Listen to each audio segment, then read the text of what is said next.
Back to you.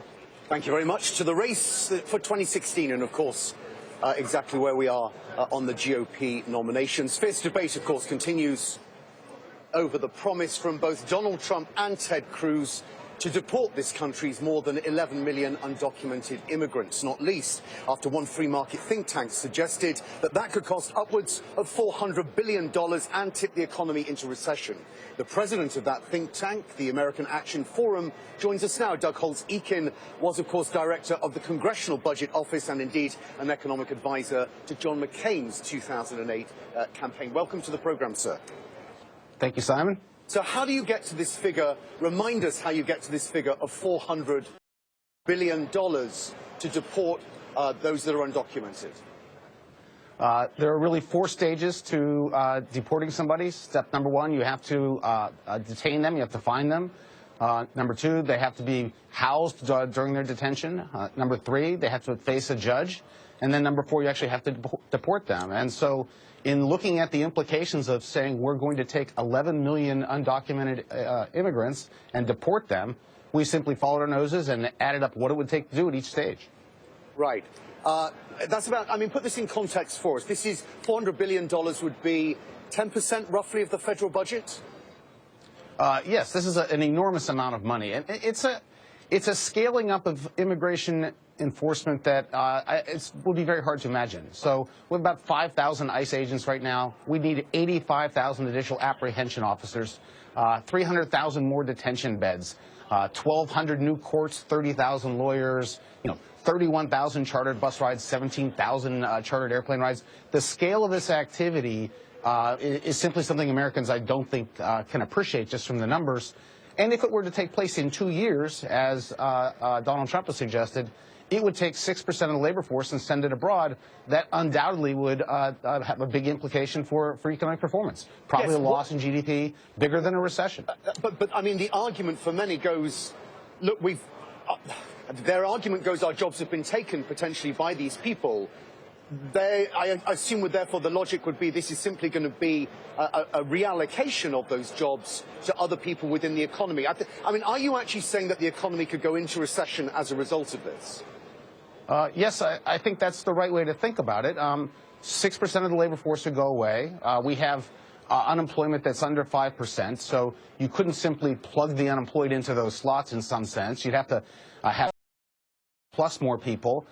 There might not be skill matches, and nothing takes place that quickly in an economy. In 2 years of pulling people out, we're not going to get automatic replacements. So you not only lose their productive capacity, you lose their purchases. They live in housing, they buy things at restaurants and at stores, there's clothing. So there's big implications that would look a lot like an economic downturn.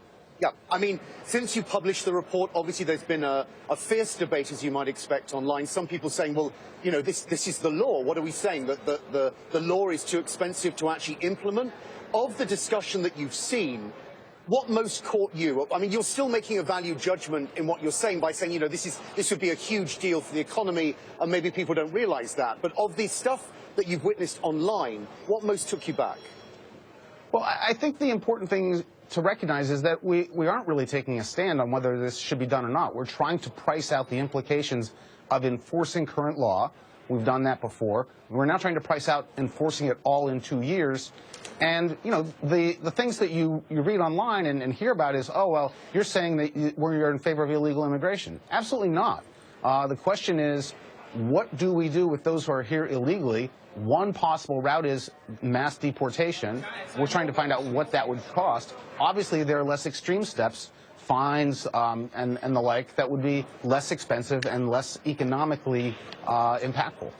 So I'm going to ask something from your political expertise here, Doug. When Donald Trump says he is going to send undocumented workers back home faster than your head's going to spin, it's so fast, is the direct quote. Do you think it's just politics, bluster? Because surely Donald Trump would not want to preside over a recession early in office. I think the most generous interpretation, they haven't thought through the implications of the campaign promise. And certainly that happens. There's no doubt about it. It could be that in the end, He sticks to a policy that says we're going to deport everyone here illegally, but it doesn't happen in 2 years. It takes, as we previously estimated, 20 years to fully enforce the current law. There's a lot of latitude here for the same objective with different timing. That would have very different implications for the economy and for the budget. Doug, one last question. Just as a policy prescription, as you run through the options, and we should mark the point that you still think within your estimates that 20% of people, correct me if I'm wrong, would return anyway. If you've got this, if this was going through, they go, okay, Yes. I'm going home. So are you suggesting that actually, if, for example, there was a policy of giving $1,000 to each undocumented worker who went home and a free plane ticket, that potentially that could cut into the problem? We do actually have in our numbers, you're right about the paper, that once it was announced, 20% of people would just voluntarily go home. So we're looking at the costs of the remaining 9 million and using the legal avenues to deport them. If it were the case that we simply put cash on the table and said, please go home, there would probably be some take-up of that, and that would cut into the other budget costs. The exact magnitudes, I don't know. It's a good question. We can take a look. Okay, good to see you, Doug. Thank you. Doug Holtz-Eakin joining us, President of the American Action Forum.